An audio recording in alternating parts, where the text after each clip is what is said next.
Hi everyone, today we're making a reverse sear tri-tip on the Cuisinart Twin Oaks pellet grill. I picked up about a 2.5 pound tri-tip from my local grocery store.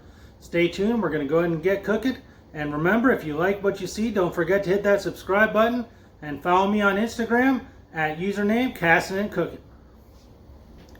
First, you want to cover your tri-tip in kosher salt and let salt brine for 15 minutes. So we finished salt brining our meat. We rinsed everything off and dried it. This is how your meat should look. Now that we have that seasoned, we're going to go ahead and let that rest for about 30 minutes. We're going to get the dial on the Twin Oaks set to 225 degrees. Okay, so we're going to put the tri-tip on the Cuisinart. It's at 225 degrees. Should take about an hour and 15 minutes. We're looking for 115 degrees internal temperature. Then we are going to reverse sear. Okay, so we're at about 115. We're going to go ahead and probe, double check.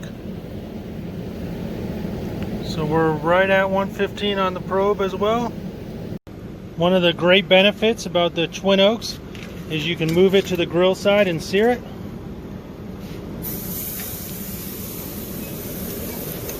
We're going to go ahead and do 3.5 minutes on each side.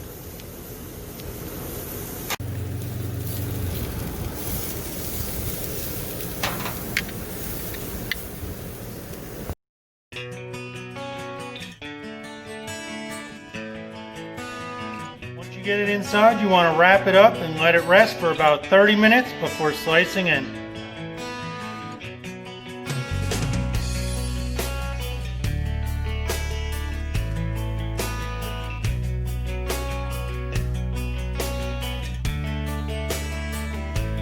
If you like what you saw, don't forget to comment below, and don't forget to subscribe and follow us on Instagram at username Cassin and Cooking.